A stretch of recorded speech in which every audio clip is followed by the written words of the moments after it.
Bismillahirrahmanirrahim.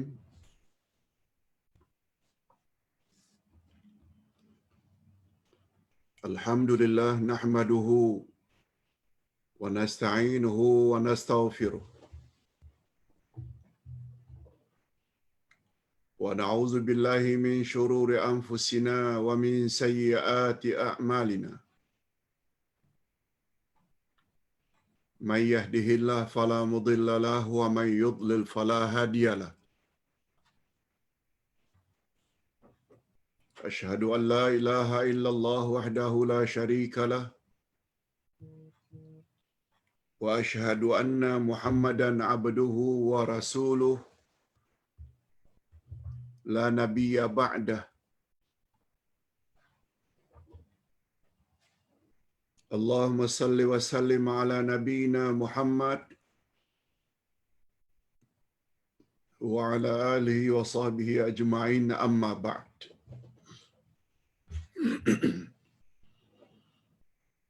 Hadirin dan hadirat serta para pemirsa yang saya hormati, Assalamualaikum warahmatullahi wabarakatuh.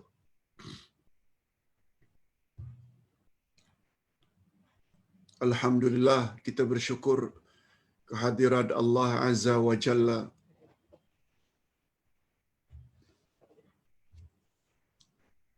Berkat keyakinan kita, berkat amal soleh berupa ibadat dan akhlak kita, yang kesemuanya insya-Allah akan menjadi cahaya bagi kita sejak di alam kubur hingga ke alam akhirat.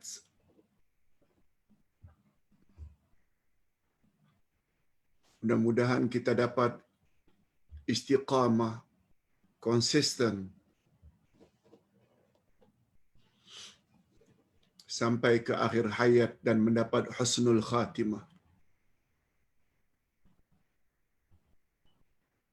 Cahaya yang bakal kita perolehi sejak dari dalam kubur hingga ke akhirat, dia sangat berkaitan dengan sikap kita ketika berada di atas muka bumi. Sebab topik yang akan kita bahas pada pagi ini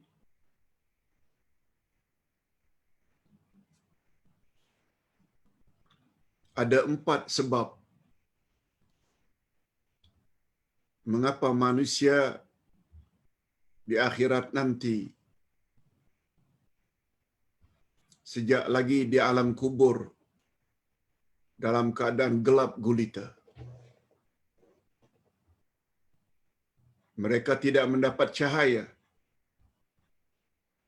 Allah Subhanahu wa taala sebut dalam Al-Quranul Karim, surat Al-Hadid atau surat 57 dari ayat 12 hingga ayat 15. Ingat, semua yang Allah sebut dan kisahkan dalam Quran adalah benar belaka, walaupun ini menyangkut perkara future. Allah boleh ceritakan apa yang akan terjadi di akhirat nanti, walaupun kiamat belum terjadi. Itu sebabnya Quran dikatakan sebagai kitab panduan, pedoman, petunjuk. Mudah-mudahan kita termasuk ke dalam golongan orang-orang yang senantiasa menjadi Quran sebagai pedoman dalam hidup. Okey. Cukuplah itu sebagai mukaddimah untuk membahas topik yang sangat menggerunkan, yaitu tidak mendapat cahaya di akhirat.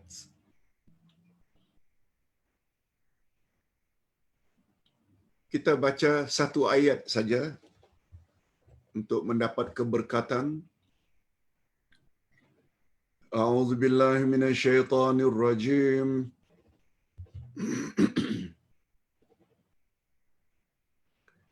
يوم ترى المؤمنين والمؤمنات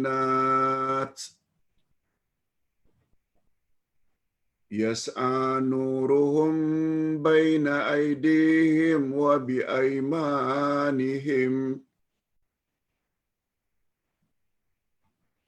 بشراكم اليوم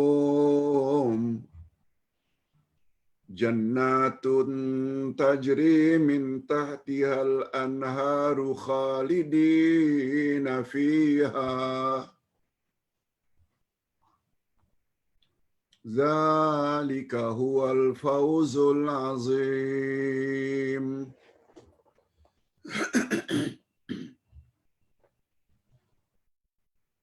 Artinya, pada hari ketika kamu melihat orang-orang yang beriman, laki-laki dan perempuan, maknanya hari kiamat,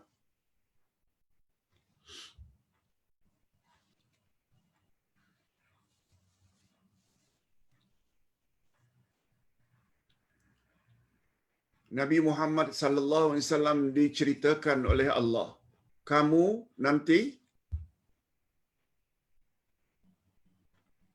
akan melihat orang-orang beriman, laki-laki dan perempuan. Bagaimana keadaan mereka? Sedang cahaya mereka bersinar di hadapan dan di sebelah kanan mereka.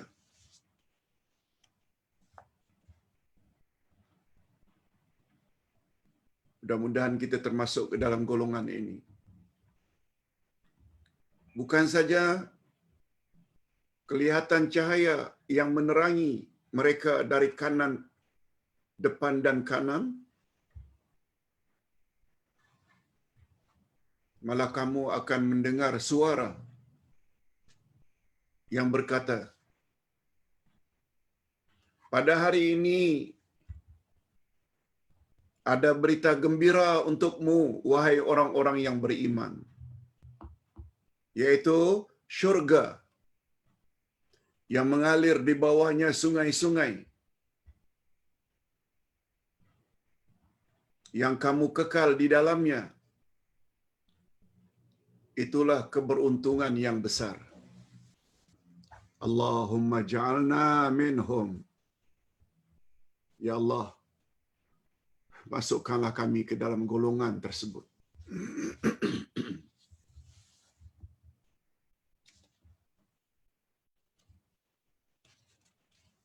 Coba lihat tafsirannya.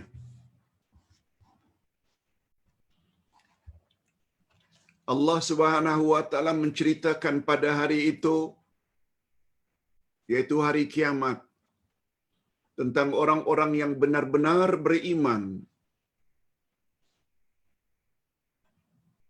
bahwa pada hari kiamat kelak mereka akan dikelilingi oleh cahaya.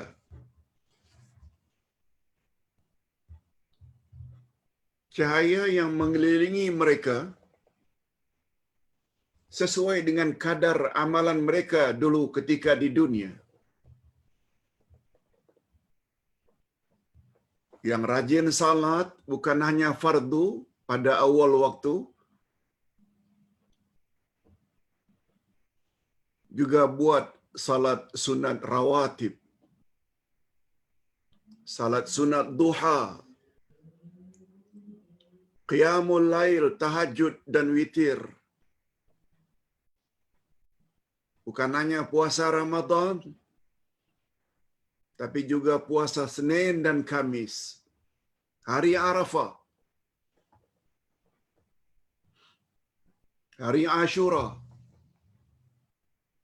Ayyamul Bid, hari-hari putih, dan lain-lain. Bukan hanya zakat, tapi juga banyak infak. Apakah namanya sedekah, wakaf, dan lain-lain. Allahu Akbar.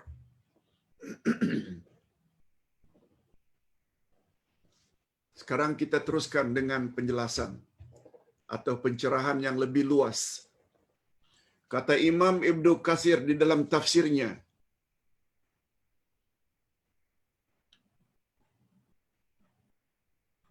beliau membawa beberapa riwayat yang berkaitan rapat dengan ayat di atas.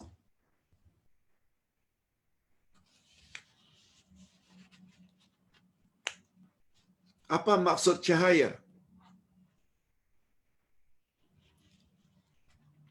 Cahaya yang menerangi orang-orang beriman di akhirat nanti atas dasar apa? Kita tengok pandangan berdasarkan dalil-dalil berikut dari kalangan para sahabat.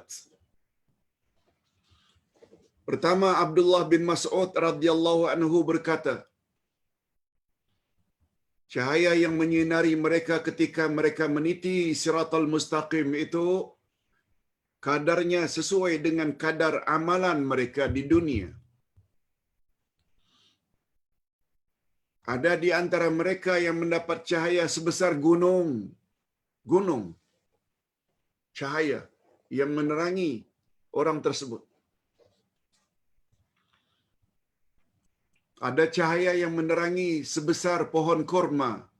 Ada cahaya yang menerangi seperti manusia yang sedang berdiri besarnya.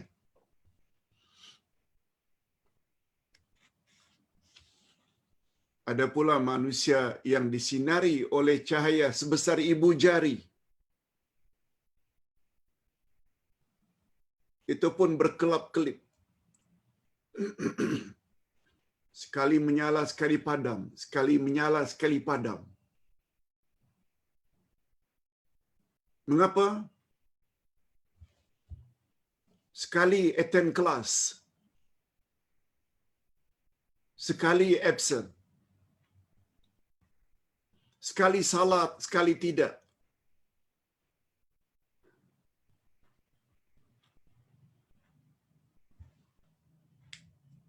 Sekali ikut majlis ilmu, lama menghilang, malas.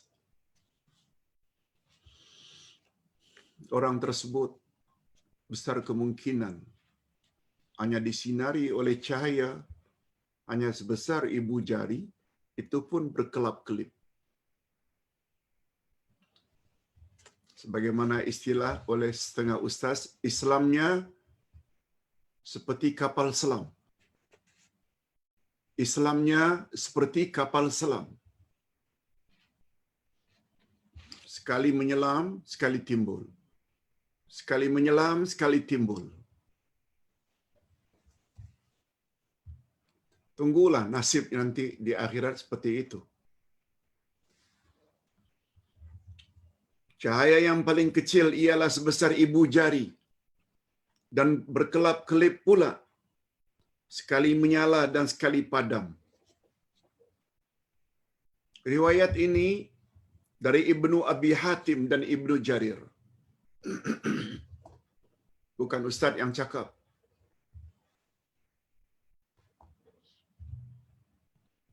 Abdullah Ibnu Mas'ud yang komen. Ustaz pernah cerita tentang Abdullah bin Mas'ud. Orangnya kecil, kurus, pernah naik satu tangga, sahabat di bawah komen, ya Allah, kecilnya betis Abdullah bin Mas'ud. Nabi dengar, wahai fulan, jangan cakap macam itu. Betisnya yang kecil itu di akhirat nanti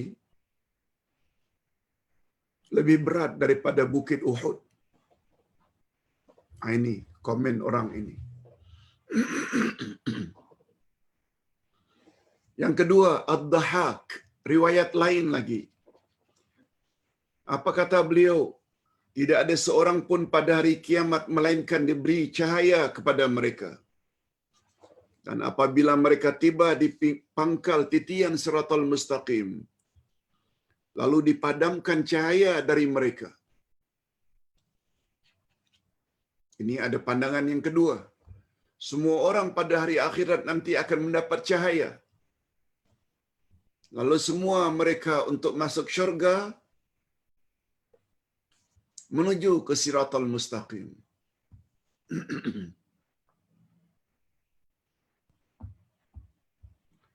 Sesampainya di pangkal Siratal Mustaqim, orang-orang munafik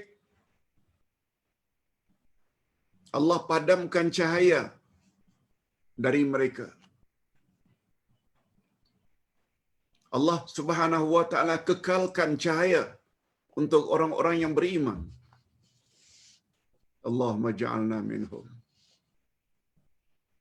Nah, ketika itulah orang-orang beriman berdoa kepada Allah. Rabbana atmim lana nurana waghfir lana innaka ala kulli syai'in qadir. Ya Allah, sempurnakanlah bagi kami cahaya untuk kami. Ampunkanlah dosa-dosa kami. Mengapa mereka minta agar disempurnakan cahaya untuk mereka? Dikekalkan cahaya untuk mereka. Mengapa? Karena mereka lihat kiri kanan sudah ada orang yang tadinya bercahaya gelap. Karena Allah tarik balik cahaya tersebut. Itu sebabnya kata para ulama, bagus kita amalkan doa ini. Doa ini tertera pada ayat 8 dari surat At-Tahrim. Apa bunyinya? Rabbana atmim lana nurana waghfir lana. Ya Allah, sempurnakanlah untuk kami cahaya kami dan ampunkanlah dosa-dosa kami jika ada. Sesungguhnya Engkau Maha berkuasa terhadap segala sesuatu. Bagus. Ayat ini kita jadikan doa. Dan boleh doa dalam sujud. Doa selesai tahiyat akhir sebelum salam. Doa sesudah salat. Semua boleh. Memang ada larangan membaca Al-Quran ketika rukuk dan sujud. Tetapi kata ulama berpendapat, tapi bila ayat Quran itu niat kita adalah doa, bukan membaca Al-Quran, tapi berdoa, seperti Rabbighfirli wali walidayya, semuanya boleh, walaupun dalam rukuk dan sujud. Okey, kita tambah satu lagi. Riwayat Rasulullah sallallahu alaihi wasallam bersabda, akulah orang pertama yang diizinkan untuk sujud di akhirat nanti, dan orang pertama yang akan mengangkat kepala dari sujud di akhirat nanti. Lalu aku melihat manusia yang berada di hadapanku, di belakangku, di kanan dan di kiriku. Nabi lihat.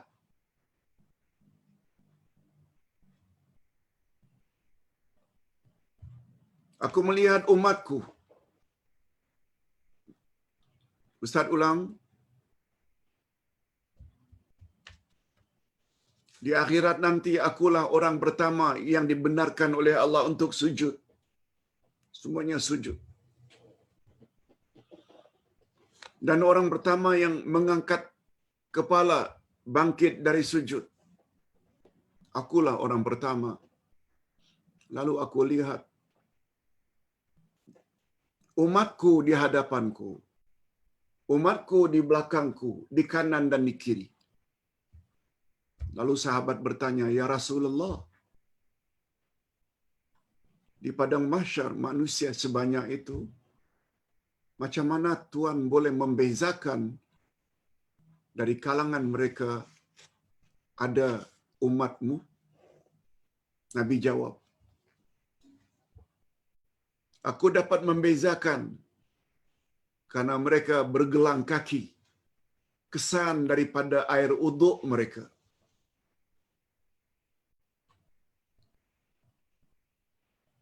Aku lihat cahaya menyinari mereka sekedar sesuai dengan kadar uduk yang mereka lakukan di atas muka bumi. Itu sebabnya Nabi Muhammad sallallahu alaihi wasallam galakkan agar kita melakukan isbaghul wudu. Isbaghul wudu maknanya wudu dengan sempurna. Walaupun kewajiban berwuduk dari ujung jari hingga ke siku, tapi kita lebihkan lebih dari siku hingga ke lengan. Semua bahagian wuduk tersebut akan bercahaya. Walaupun ukuran basuh kaki hingga ke buku lali atau mata kaki, tapi kita lebihkan hingga ke betis. Walaupun daripada tumbuh rambut hingga ke dagu, ketika membasuh muka, dari telinga ke telinga, namun kita lebihkan semua bekas uduk itu akan bercahaya. Begitu cara aku mengenal umatku di akhirat nanti. Allahu Akbar. Itu sebabnya ketika beruduk, beruduklah dengan sempurna. Okey, ini pula dari Ibnu Abi Hatim dan Abu Darda. Nah, kalau ayat 12 surat Al-Hadid itu menggambarkan keadaan mukminin, mukminat, orang beriman laki-laki, orang beriman wanita, yang Allah Subhanahu wa taala beri mereka cahaya sesuai dengan kadar amal saleh yang mereka lakukan ketika di dunia dulu. Kita teruskan dengan ayat berikutnya, ayat 13. Apa terjemahan ayat yang ke-13? Pada hari ketika orang-orang munafik laki-laki dan perempuan. Ini orang munafik. Kita baca ayatnya supaya lebih mantap. Yauma yaqulul munafiquna wal munafiqatu lilladzina amanu unzuruna naqtabis min nurikum qila irji'u wara'akum faltamisu nura فضرب بينهم بسور له باب باطنه فيه الرحمة وظاهره من قبله العذاب. Pada hari ketika orang munafik laki-laki dan perempuan berkata kepada orang-orang yang beriman, tunggulah kami supaya kami dapat mengambil sebahagian dari cahayamu.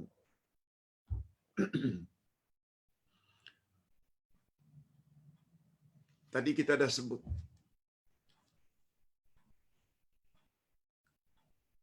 Ada riwayat mengatakan semua manusia, tak kira dia mukminin, mukminat atau munafiqin, munafiqat, diberi cahaya oleh Allah. Tapi begitu mereka sampai di pangkal Siratal Mustaqim, akan meniti menuju ke syurga. Orang munafik, laki-laki dan perempuan, Allah akan padamkan cahaya mereka. Sedangkan orang beriman dikekalkan. Orang beriman pun mula naik.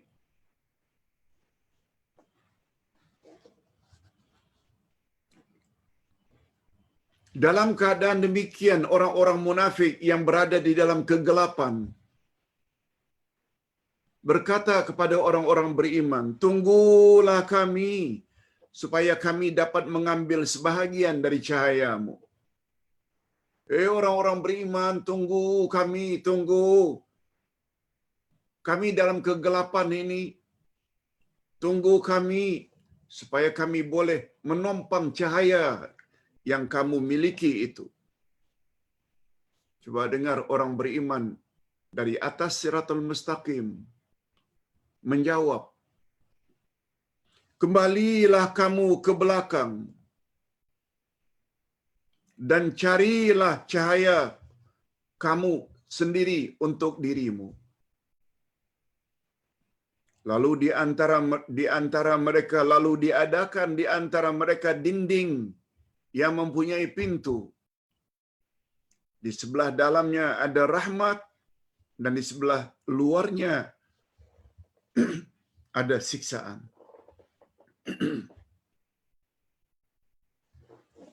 Coba dengar tafsirannya.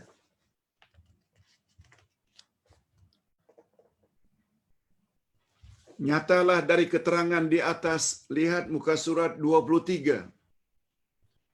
Nyatalah dari keterangan di atas bahwa keadaan manusia nanti adalah nafsi-nafsi, individu-individu. Masing-masing ingin menyelamatkan diri. Tidak ada di sana sifat tolong-menolong. Belas kasihan tak ada. Kecuali orang-orang yang mendapat izin daripada Allah, yaitu syafaat. Segala urusan pada hari itu terletak di tangan Allah.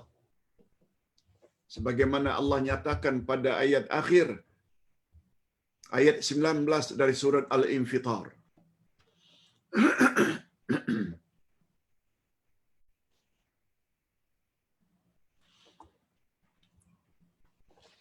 Yauma la tamliku nafsun li nafsin syai'a wal amru yauma idzil lillah. Hari kiamat ialah suatu hari di mana seorang diri tidak dapat menolong diri yang lain sedikit pun. Dan pada hari itu segala urusan hanya terletak di tangan Allah.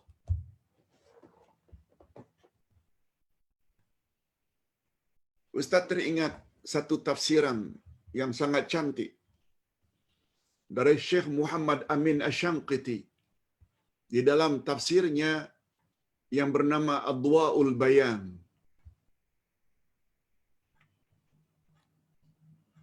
Tafsir Adwa'ul Bayan adalah tafsir Quran dengan Quran. Sebanyak 8 jilid, 8 volume, 30 juz. Sebagaimana kita sama-sama maklum, tafsir Quran yang paling kuat adalah tafsir Quran dengan Quran. Kemudian baru Quran dengan hadis Nabi. Kemudian baru Al-Quran dengan pandangan para sahabat. Dan tafsir yang paling rendah kualitinya, golongan liberal yang terlalu membanggakan akal. Rupanya itu adalah tafsir yang paling corot. Low class tafsir. Bila Quran ditafsirkan dengan akal semata. Jadi kitab Adwa'ul Bayan ini tafsir Quran dengan Quran. Apa kata Syekh Muhammad Amin Asy-Syanqiti?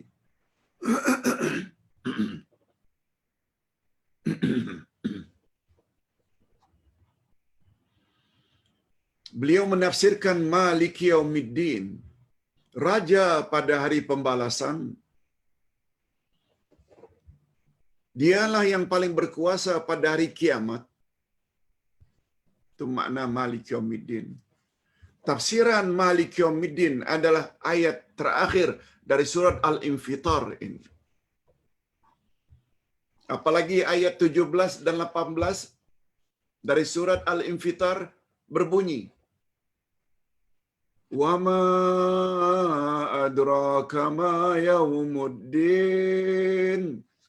Tahukah kamu apakah itu hari pembalasan? Summa ma adraka ma yaumuddin. Kemudian tahukah kamu apakah hari pembalasan itu? Sampai 2 kali diulang. Apa itu hari pembalasan? yang pada hari itu Allah sebagai raja. Lalu Allah jawab pada ayat yang terakhir pertanyaan tersebut. Yauma la tamliku nafsun li nafsin syai'a wal amru yauma idzil lillah. Hari kiamat adalah hari di mana satu diri tidak boleh tolong diri yang lain sedikit pun. Dan pada hari itu segala-galanya terletak di tangan Allah. Itu maknanya Allah sebagai Malik, King.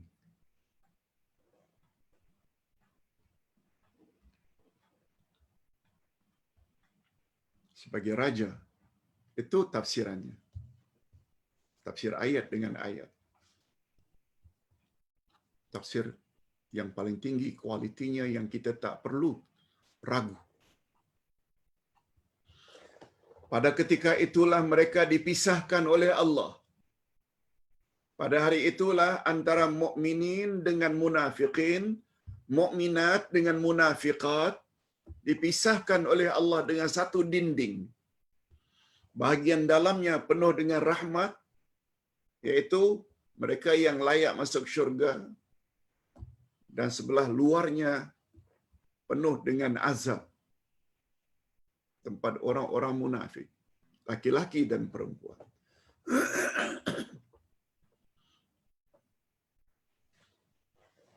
Bismillah.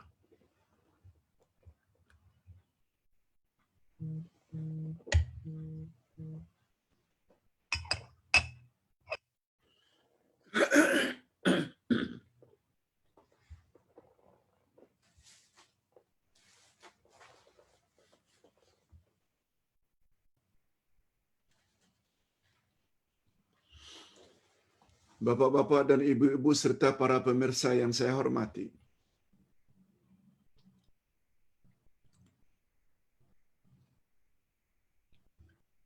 Ustaz lupa tadi ingin menceritakan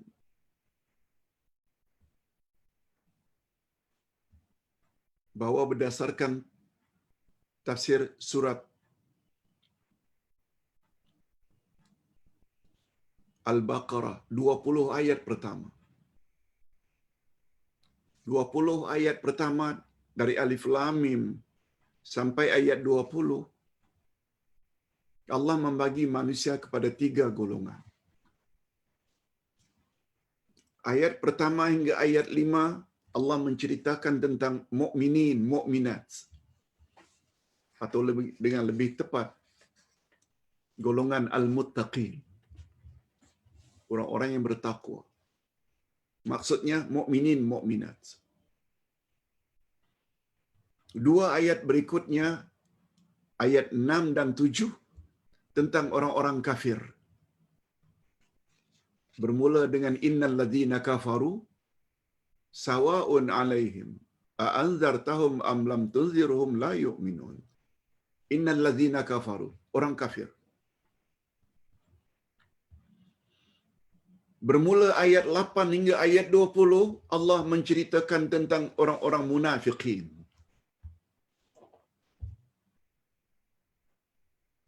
Orang beriman jelas.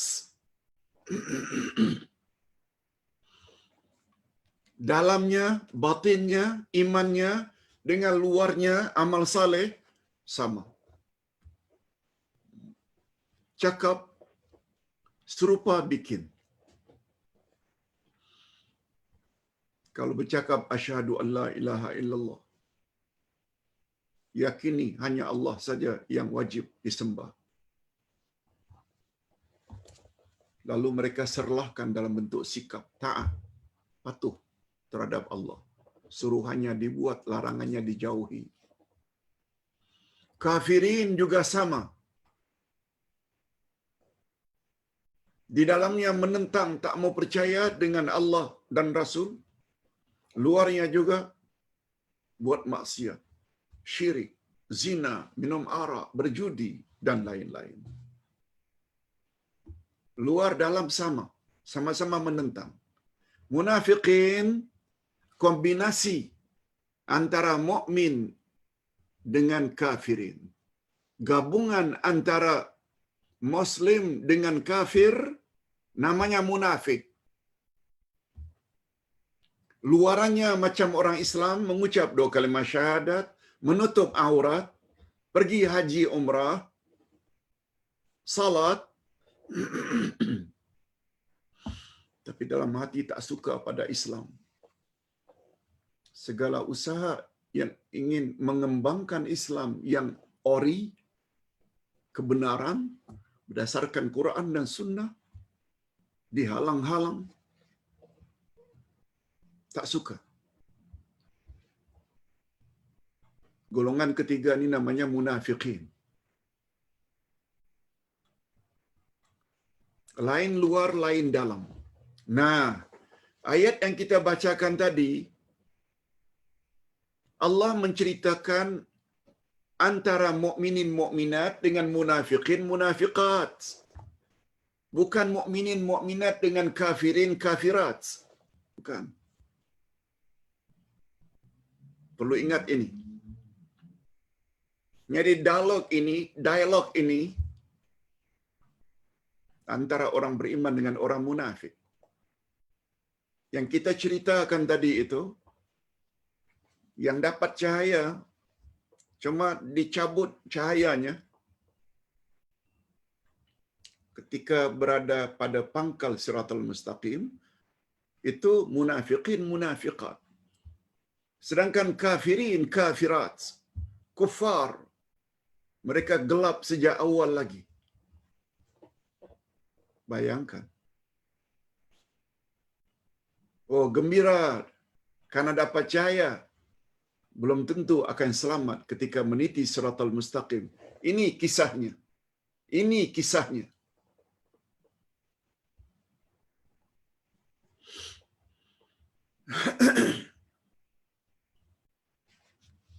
Kita teruskan.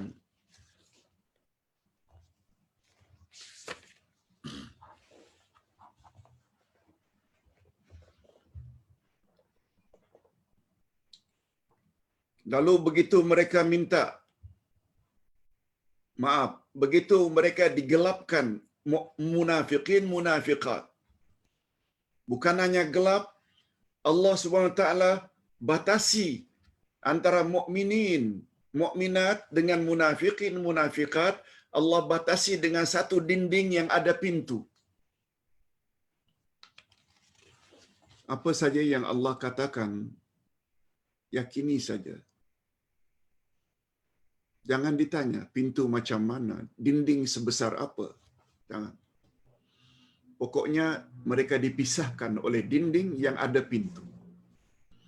Orang-orang yang beriman semuanya akan masuk melalui pintu tersebut.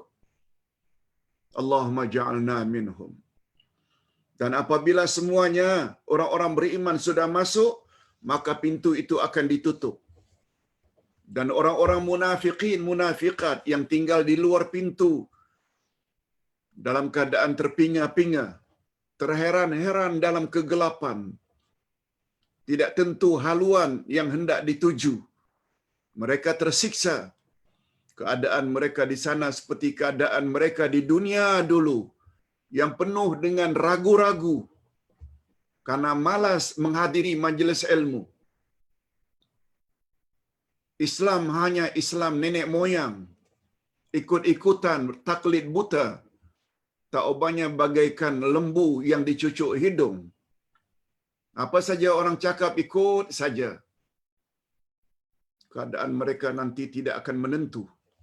Seperti tidak ada panduan. Tak ada panduan. Karena knowledge tak ada. Knowledge tak ada, maknanya keyakinan tak mantap. Na'udzubillahi min dzalik. Itu gambaran orang-orang munafik.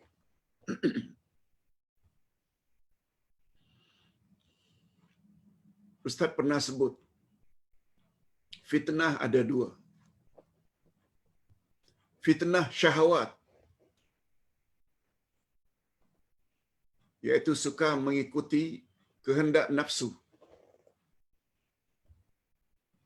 Berzina, minum arak, rasuah. Karena nafsu ingin kaya cepat. Nafsu ingin memuaskan nafsu seks.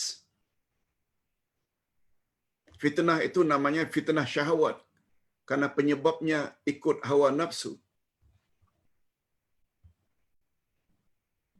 Fitnah kedua namanya fitnah syubhat, fitnah ragu-ragu.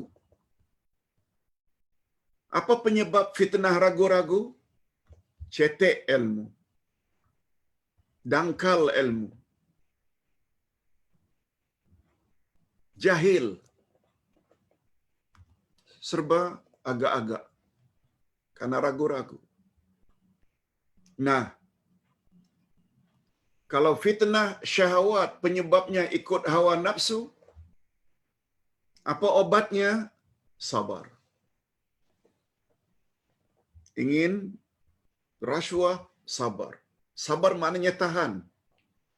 Imsak. Ingin berzina, tahan. Tak jadi. Obatnya sabar. Sedangkan obat terhadap fitnah ragu-ragu adalah al-yaqin. Al-yaqin. Keyakinan. Dan keyakinan tidak boleh datang begitu saja. Dia mesti diusahakan dengan menuntut ilmu. Dengan adanya dalil Quran dan Sunnah, itu yang membuat iman kita jadi mantap. Kalau Quran hanya dibaca tapi tak faham, hadis Nabi juga dibaca tapi tak faham, inilah rahasianya. Usaha kecil, Ustaz. Buat 5 kitab ke arah memahami Al-Quran dan Al-Hadis. Macam mana anda dijadikan Quran dan Hadis sebagai pedoman bila Quran dan Hadis tak faham? Besar kemungkinan akan jadi munafiqin, munafiqat.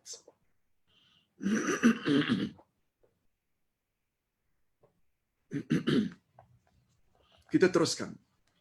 Ungkapan orang-orang yang beriman kepada orang-orang munafik. Apa ungkapan orang-orang beriman? Ketika orang munafik memohon belas kasihan, unzuruna naqtabis min nurikum. Dari luar pagar, dalam kegelapan, mereka memanggil orang-orang beriman yang penuh dengan cahaya. Tolong tunggu kami, supaya kami boleh mengambil sedikit daripada cahaya kamu. Apa orang beriman jawab? Farji'u wara'akum faltamisu nura. Mundur ke belakang. Cari olehmu cahaya untuk dirimu sendiri. Nah, sebahagian ulama mengatakan begitu mereka mendapat jawaban tersebut, mereka balik lagi ke tempat mereka mula-mula dapat cahaya tadi. Kan mereka mula-mula dapat cahaya, cuma dipadamkan ketika berada pada pangkal Siratal Mustaqim. Mereka pun balik.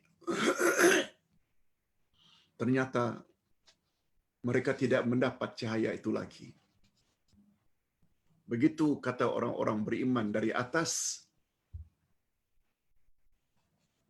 Kembalilah kamu ke tempat asal kamu mendapat cahaya. Lalu mereka pun kembali, tapi hampa. Pendapat yang kedua, kembalilah kamu ke dunia. Lakukanlah amal saleh. Sebab amal saleh berperanan untuk menjadi cahaya saat ini. Dan tentu saja perkara ini impossible, mustahil. Jangankan alam akhirat, di alam kubur saja tak boleh balik ke dunia, apalagi di alam itu. Dan pendapat yang ketiga, tidak ada cahaya kamu dari sisi kami. Ketika itulah mereka dibatasi oleh dinding. Menurut Ibnu Abbas, dinding tersebut adalah Al-A'raf, iaitu dinding yang menjadi pemisah antara syurga dan neraka. Itu pandangan Abdullah Ibnu Abbas.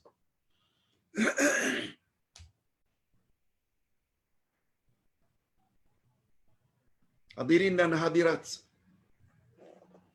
Ustaz tambah sedikit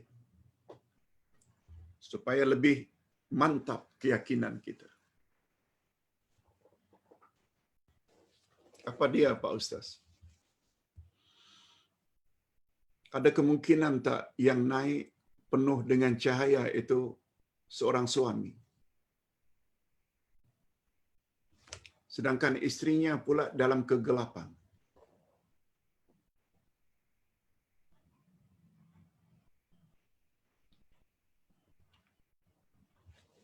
Abang, tunggu bang. Supaya aku ini kan istrimu, boleh menompang cahaya yang kamu miliki. Tidak mustahil si abang akan berkata dari atas siratal mustaqim, mundur kamu. Berbuih mulut ini suruh tutup aurat dulu di dunia. Kamu tak peduli kan? Berbuih mulut ini menyuruh kamu dulu.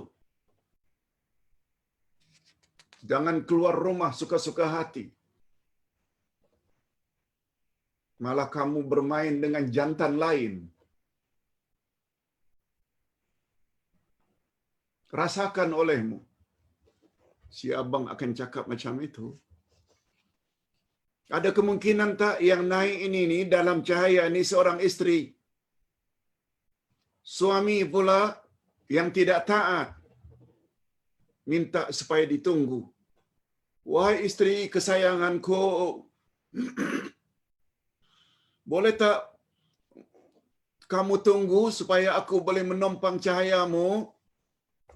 Tidak mustahil istri akan berkata, mundur ke belakang bang.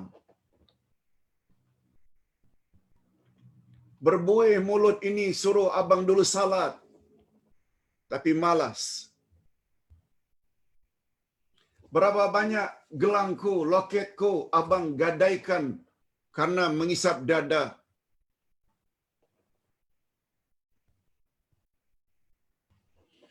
Kiaskanlah. Ingat ya, ini dialog antara mukminin, mukminat, munafiqin, munafiqah. Sama-sama Islam. Cuma yang satu mantap imannya, mantap amal salehnya. Itu sebabnya baru-baru ini Ustaz jawab pertanyaan, bagaimana sikap kita terhadap pasangan yang ingkar. Jangan hilang pertimbangan. Keingkaran pasangan sedikit pun tidak merosakkan iman kita apabila kita bimbing mereka. Di akhirat nanti akan nampak perbezaan. Ini dia cerita. Dialog ini bukan antara mukminin dengan kafirin, bukan. Mukminin dengan munafikin. Tak mustahil yang naik itu adalah ayah yang minta dikasihani ini dalam kegelapan anak-anaknya. Tak mustahil juga yang naik ini anaknya karena taatnya kepada Allah. Si bapa dan ibu ini di bawah memohon belas kasihan anak. Gunakan ayat tadi. Pada hari itu tidak ada saling tolong-menolong. Segala urusan hanya berada di tangan Allah. Allahu Akbar.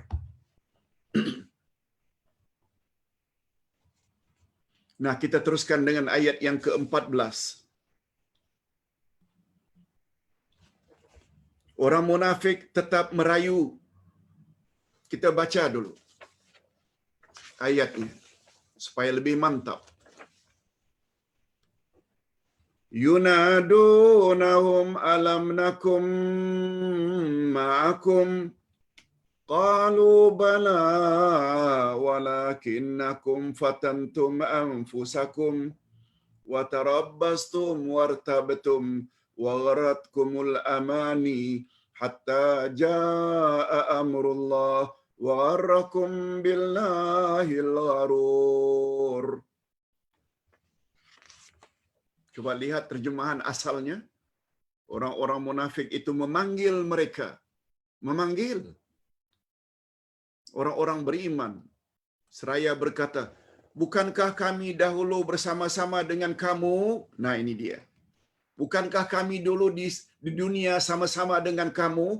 Aku ini istrimu serumah, tidur sekatil.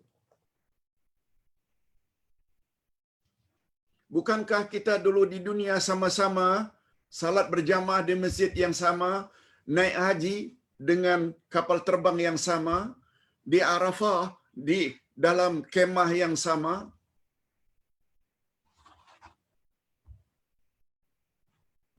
Itu maksudnya. Dari perkataan orang-orang munafik, alam nakum ma'akum, bukankah kami dulu dengan kamu sama-sama di dunia?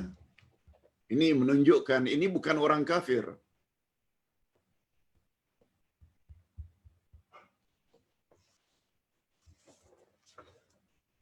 Apa jawaban orang-orang mukminin dari atas siratal mustaqim?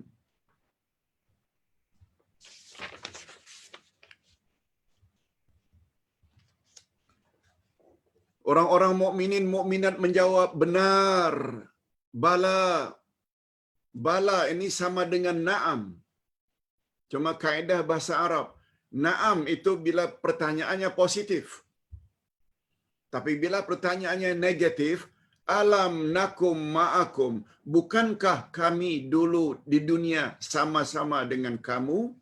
Maka jawabannya bala, tapi dengan makna na'am. Ya. Ini dia uniknya bahasa Arab. Sebagai pertanyaan, sebagai contoh, adakah kamu pergi ke pasar? Kalau yes, kita jawab na'am. Zahabtu ila suq. Saya pergi ke pasar. Tidak pergi ke pasarkah kamu? Apakah kamu tidak pergi ke pasar?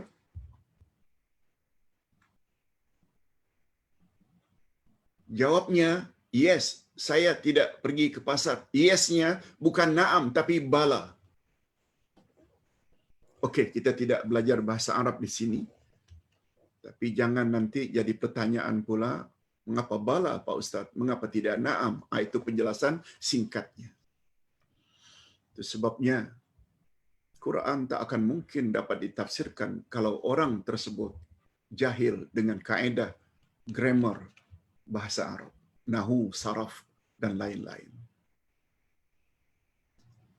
Mereka menjawab, benar, tetapi kamu mencelakakan dirimu sendiri.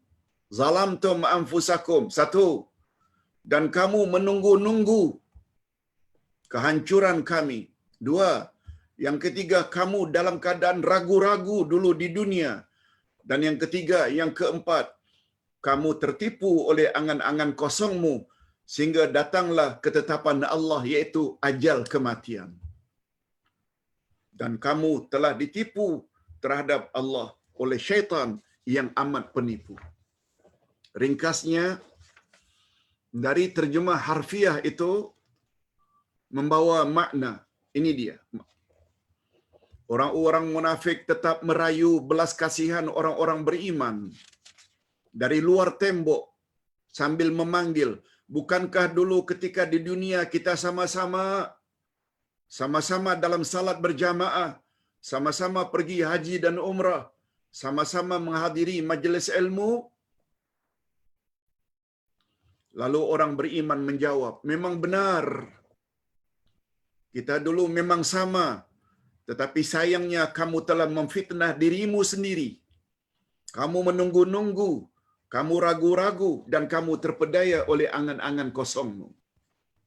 Berdasarkan dialog di atas dapatlah diambil kesimpulan. Apa kesimpulannya? Ada 4 perkara yang mengakibatkan manusia di akhirat dalam keadaan gelap gulita. Mereka akan diliputi oleh kegelapan dari semua penjuru. Walaupun ketika di dunia dulu mereka itu kelihatannya selalu bersama dengan orang-orang beriman.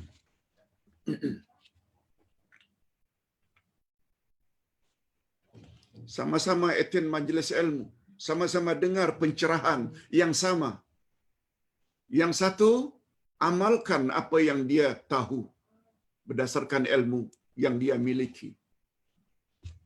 B pula sama-sama hadir majlis ilmu tapi tetap macam itu saja, tak ada apa-apa perubahan. Ilmunya tidak diamalkan. Ini munafik. Yang B ini munafik. A akan dapat cahaya, B akan gelap. Sebab ciri-ciri orang munafik, cakap tak serupa bikin. Semua dia tahu, tapi sayangnya dia tidak amalkan.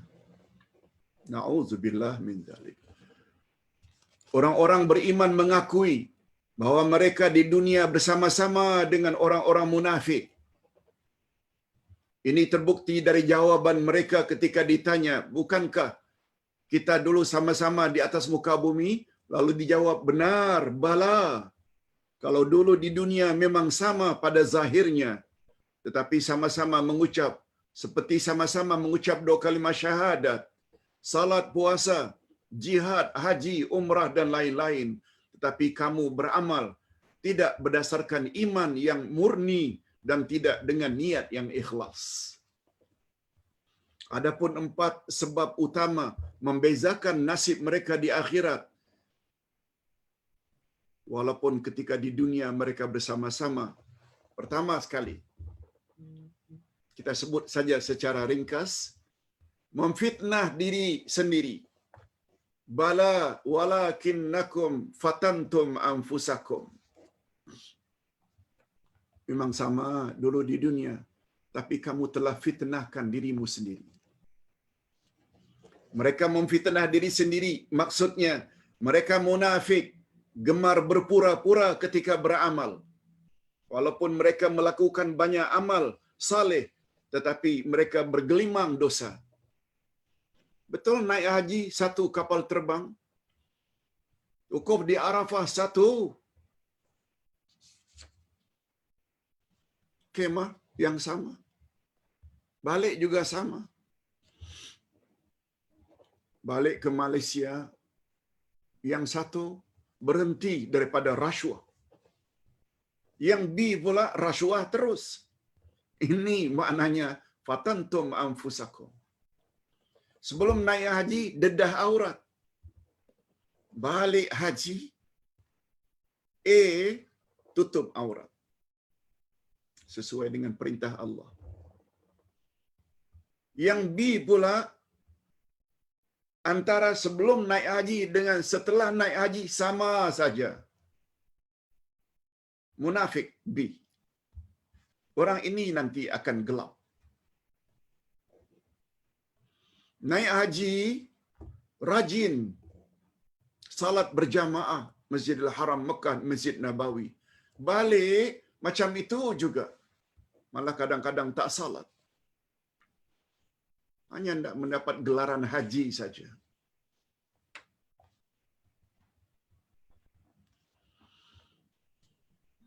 Hadirin dan hadirat rahimakumullah.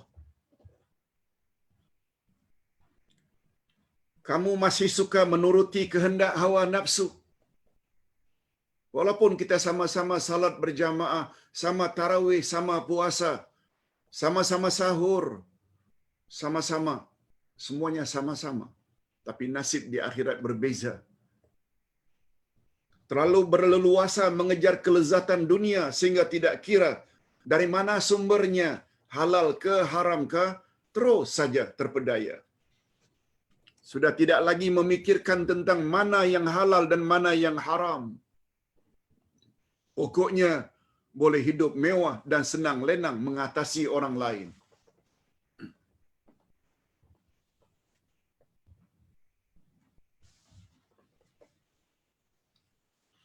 Yang melanda sifat ini bukan hanya orang awam, rakyat biasa, marhain. Lebih-lebih lagi sifat ini boleh melanda para pemimpin tertinggi. Bila cakap tak serupa bikin. Dalam manifesto bukan main janji lagi. Tapi setelah menang, lupa. Itu di antara ciri-ciri munafiqin, munafiqat. Hati-hati. Demi kepentingan diri, demi kepentingan parti, biar Islam tercalar, dihina oleh non-Muslim. Tak kisah. Munafiqin pemimpin seperti itu. Ustaz dah cakap beberapa hari yang lalu, Ustaz tidak cenderung pada mana-mana parti. Walaupun parti itu parti Islam, parti orang Melayu. Ustaz ingin bebas supaya apa yang Ustaz tahu dari Al-Quran dan Sunnah, Ustaz boleh cakapkan. Ingat ya, Ustaz tidak mention nama siapa-siapa. Ustaz hanya hendak menyampaikan kebenaran. Ikut, Alhamdulillah. Tak ikut, tanggung sendiri. Itu yang pertama. Itu maksudnya kamu telah fitnahkan dirimu sendiri. Orang munafik, walaupun sama-sama dengan orang lain dalam beribadat, tapi mereka tetap buat maksiat. Itu maksudnya. Sebab buat maksiat sama dengan menzalimi diri. Betul tak? Dengan maksiat maknanya kita seolah-olah booking neraka. Betul tak? Diri ini akhirnya akan diazab dalam neraka. Disiksa. Itu maknanya bila kita terus buat maksiat, tidak buat suruhan, kita mendedahkan diri kita dengan siksaan. Itu maksudnya orang yang berbuat dosa, mereka telah menganiaya diri mereka sendiri. Itu sebabnya kata para ulama, adab nomor 1 dari sekian banyak adab terhadap diri sendiri, yang pertama adalah tobat. Dengan tobat, maknanya kita telah menyelamatkan diri yang sepatutnya dilempar ke dalam api neraka, akhirnya diselamatkan oleh Allah masuk ke dalam syurga. Itu adab pertama terhadap diri sendiri. Yang kedua, watarabbastum, kamu suka tertunggu-tunggu. Itu sebabnya ada ayat tentang orang yang dalam iddah kematian suami. Hendaklah mereka yatarabbasna. Hendaklah mereka menunggu 4 bulan 10 hari yang dipanggil dengan iddah. Dipanggil dengan tarabbus juga.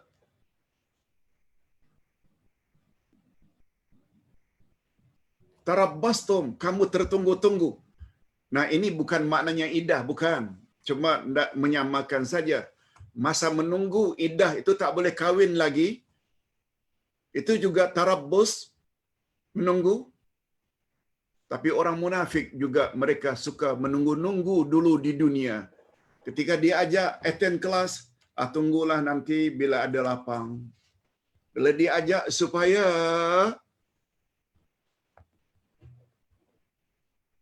ikut majlis ilmu, tunggulah nanti bila dah pencen. Bila diajak, bila lagi hendak tobat. Bukankah kematian boleh datang anytime? Tunggulah nanti bila dah umur 75. Macam tak tahu. Kematian dan ajal itu boleh datang bila-bila masa. Sifat suka menunggu-nunggu, menangguh-nangguh ini, sama ada menangguh-nangguh tobat, sama ada menangguh-nangguh amal saleh, ini di antara sifat utama orang munafik.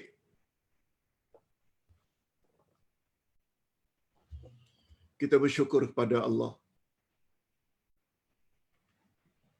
karena COVID-19 membuat kita akhirnya terdedah dengan majlis ilmu secara online. Kalau kita bekerja seperti biasa, banyak orang kata tak ada masa untuk menambah ilmu. Dari satu sisi, maksud Ustaz, hikmah PKP ini, stay at home, membuat kita ada peluang untuk menambah ilmu. Jangan dilihat ujian demi ujian dari Allah semuanya membawa makna negatif. Nah, ada positifnya.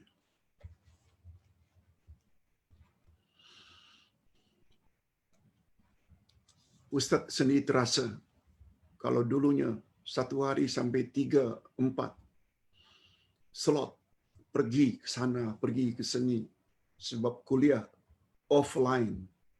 Offline, bukan online. Penat badan. Tapi sekarang relax. Ceramah dari rumah saja. Malah yang boleh mendengar itu lebih daripada kelas biasa. Yang paling banyak 100 orang, 120 orang, 70 orang. Sekarang sampai 200, 300, malah ribuan orang. Hikmah. Itu sebabnya kita selalu disuruh supaya berbaik sangka dengan Allah. Okey. Jangan tertunggu-tunggu, terutama dalam dua hal.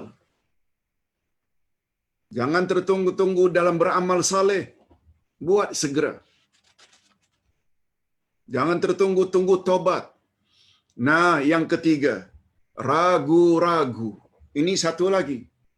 Ini yang Ustaz katakan, orang munafik senantiasa dilanda oleh fitnah syubhat, yaitu ragu-ragu akan adanya hari berbangkit setelah kematian.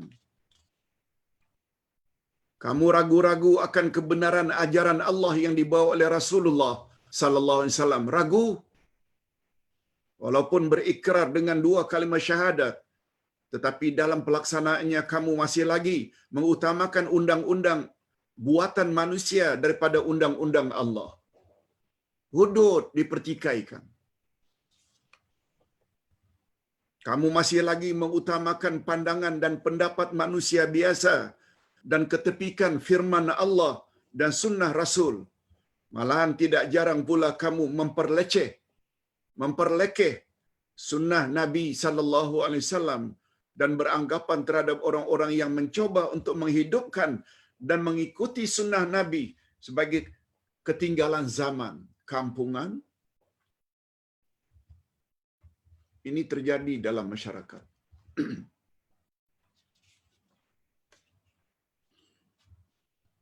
Karena selama ini beragama hanya berdasarkan warisan nenek moyang. Bila orang sampaikan ayat Quran, hadis Nabi, enggak. Nenek moyang dulu tak pernah buat macam itu. Yang komen macam itu munafik lah itu. Mengaku mazhab Syafi'i. Apa Syafi'i kata? Bila pendapatku bercanggah dengan hadis yang sahih, campak olehmu pendapatku. Ambil hadis yang sahih.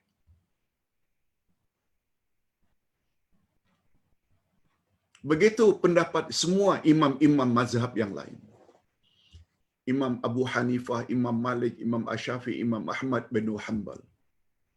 Semuanya mengatakan, bila hadis itu hadis yang sahih, itulah dia mazhab aku. Kata Imam Abu Hanifah, kata Imam Malik, kata Imam Asy-Syafi'i, kata Imam Ahmad bin Hanbal. Kita pula, bila orang datangkan hadis Nabi yang sahih, tidak. Munafiklah tu. Karena dia ragu-ragu dengan Nabi. Padahal Nabi Muhammad sallallahu alaihi wasallam sebagaimana nabi dan rasul yang lain maksum. Kita bukan Syiah. Kalau Syiah, terserahlah. Kan salah satu akidah Syiah mendakwa 12 orang keturunan Sayyidina Ali semuanya maksum. Itu Syiah. Kita yang berpahaman Ahlus Sunnah wal Jamaah, jangan Sayyidina Ali, jangankan keturunan Sayyidina Ali pun, Osman pun, Umar, Abu Bakar tidak maksum. Cuma keislaman mereka dikatakan lebih baik sebab mereka murid Rasulullah sallallahu alaihi wasallam. Orang Syiah mengatakan 12 keturunan Sayyidina Ali maksum. Kita yang ingin selamat dari neraka mesti jadi Ahlus Sunnah wal Jamaah. Okey. Nah, yang terakhir. Terpedaya oleh angan-angan kosongmu. Apa pula maksudnya? Yaitu kamu mengira bahawa Allah Subhanahu Wa Taala kelak di akhirat pasti akan mengampuni dosa-dosa kamu. Kita orang Islam, kalaupun ada kesalahan di sana sini, kalaupun ada suruhan tak dibuat, kalaupun maksiat kita pernah lakukan, Allah itu kan Maha Pengampun. Nah, dakwaan macam ini memang betul Allah Maha Pengampun. Tapi dia tidak ingat nama Allah yang lain, bahwa Allah sangat pedih siksaannya. Memang betul Allah Maha Pengampun. Tapi bukankah Allah sendiri mengatakan bahawa syirik? No. No way. Gara-gara syirik, kekal abadi dalam neraka. Gara-gara syirik, hancur semua amal baikmu. Walaupun pernah derma untuk mangsa gempa bumi berjuta-juta ringgit. Zero. Lihat ayat 65 Az-Zumar. La in asyrakta la yahbatanna amaluk wa la takunanna minal khasirin. Bila kamu terlibat dengan syirik, hancur musnah seluruh amalan kamu. Lihat ayat 48 dari surat An-Nisa. Innallaha la yaghfiru an yushraka bih. Sesungguhnya Allah tidak akan memberi ampunan kepada orang yang melakukan syirik bila mati dalam syirik. Lalu kamu katakan Allah kan Maha Pengampun, tanpa memikirkan bahayanya syirik, bahayanya maksiat, bahayanya mengumpat, bahayanya hasad dan dengki. Kita telah bahas banyak perkara-perkara yang boleh menghapuskan. Sebagai contoh, sabda Nabi, Innal hasada ya'kulul hasanati kama ta'kulun narul hataba. Sesungguhnya hasad dengki memakan amal baikmu bagaikan api makan kayu api. Jadi abu, jadi arang. Banyak beramal, tapi hasad. Tak boleh tengok ada orang yang lebih tinggi. Na'udzubillah. Semua orang-orang seperti itu bakal gelap gulita di akhirat nanti. Perkiraan itu, yaitu kamu mengira bahawa Allah kelak di akhirat pasti akan mengampuni dosa-dosa kamu. Perkiraan itu hanya atas dasar karena kamu beragama Islam, padahal dalam kenyataannya amal saleh tidak kamu pertingkatkan. Malahan maksiat masih banyak kamu lakukan. Hidup penuh dengan khayalan, kononnya kelak pasti akan memberi keampunan. Mereka tetap dalam keadaan demikian sehinggalah datang ajal mereka. Dan menurut Imam Qatadah, maksud ucapan orang-orang beriman kepada orang-orang munafik adalah sebagaimana berikut. Jawaban orang beriman pada orang munafik tadi terhadap 4 perkara yang menjadi penyebab kamu dalam kegelapan, secara bebasnya macam ini. Sesungguhnya kamu bersama kami di dunia hanyalah dengan jasad, tubuh kasar sahaja. Bukan dengan hati dan niat yang ikhlas. Kamu berbuat baik bersama-sama kami hanya ingin melepas batuk di tangga. Kamu tidak ikhlas ketika beramal. Kamu beramal hanya didorong oleh kepentingan pribadimu, menunjuk-nunjuk dan riak. Itu dia jawaban orang-orang beriman terhadap orang-orang munafik. Kita akhiri dengan ayat yang terakhir. Ini juga cantik. Fal yauma la yu'khadhu minkum fidyatun wala minal ladzina kafaru ma'wahumun nar hiya maulakum wa bi'sal masir. Terjemah harfiahnya dulu. Ayat 15. Maka pada hari ini tidak diterima tebusan dari kamu dan tidak pula dari orang-orang kafir. Maksudnya orang munafik. Juga dari orang kafir tak diterima tebusan. Sebagaimana tebusan Kalau seorang nak masuk penjara, lalu dibayar uang jaminan. Akhirnya dia tak jadi di penjara untuk seketika, di akhirat tak ada. Tak ada uang jaminan tu, tak ada. Tempat kamu adalah neraka. Sebab Allah menyebut dalam ayat lain, Innal kafirina wal munafiqina fid darkil asfali minan nar. Sesungguhnya orang kafir dan orang munafik tempatnya sama-sama di kerak neraka. Na'udzubillah min dzalik. Bukan orang kafir saja, orang munafik juga tempatnya adalah neraka. Itulah tempat berlindungmu, dan dia adalah sejahat-jahat tempat kembali. Na'udzubillahi min dzalik. Apa dia penjelasan ayat ini? Pada hari kiamat nanti tidak akan diterima tebusan agar boleh terlepas dari azab Allah, walaupun kita dapat mengadakan tebusan dalam bentuk emas sebesar bumi.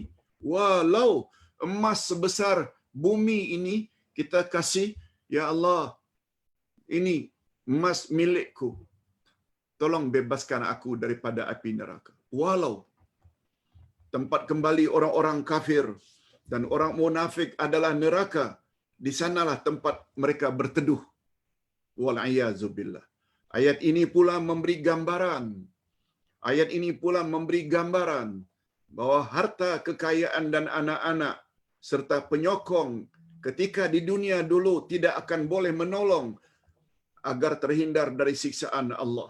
Sungguh tepat firman Allah. Allahu Akbar. Ayat ini sangat bagus untuk direnung. Asy-Syu'ara ayat 88-89. Yauma la yanfa'u malu wa la banun illa man atallaha biqalbin salim. Di hari itu, yaitu di hari harta dan anak-anak tidak berguna lagi. Harta dan anak-anak tak berguna lagi, kecuali orang yang menghadap Allah dengan hati yang bersih, bersih dari syirik, bersih dari maksiat, bersih dari hasad dengki. Orang itu saja yang akan selamat.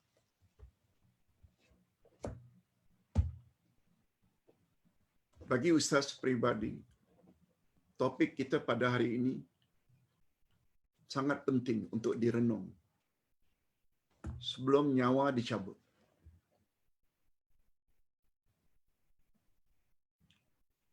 Kalau masih belum paham lagi, baca balik topik tadi, dengar balik recording YouTube, biar sampai mantap.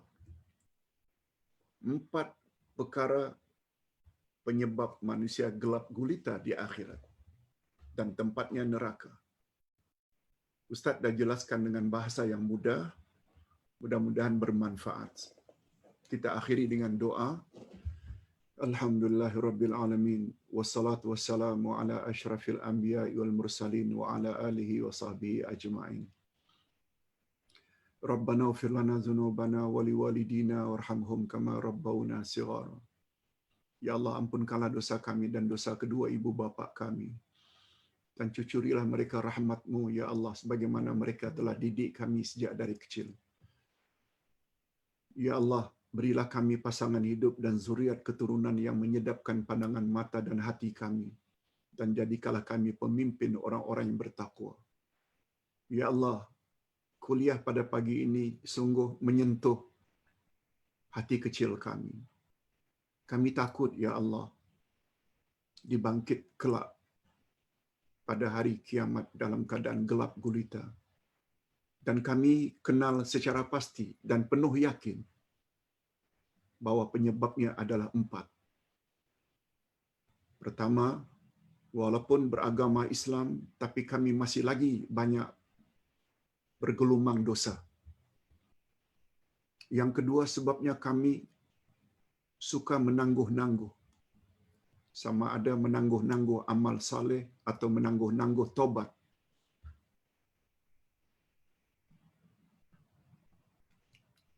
Yang ketiga,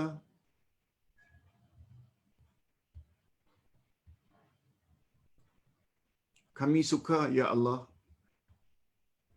ragu-ragu. Dan penyebab ragu-ragu adalah karena ketiadaan ilmu. Kalaupun ada ilmu yang tidak berteraskan dalil dan hujah dari Quran dan Sunnah, ragu-ragu senantiasa. Karena kami tidak yakin akibat kami tidak ada ilmu tentang agama Islam. Dan sebab yang keempat, kami selalu dilanda oleh angan-angan kosong. Kononnya dengan menjadi umat Islam, Allah pasti akan ampun. Rupanya tidak. Kalau pada masa yang sama, kami tidak melaksanakan suruhan-Mu dan menjauhi larangan-Mu. Allahumma inna na'udzubika minal munafiqin wal munafiqat. Ya Allah, lindungilah kami menjadi orang munafik laki-laki dan orang munafik perempuan. Sebelum kami mati, Allahumma khtim lana bi husnil khatimah.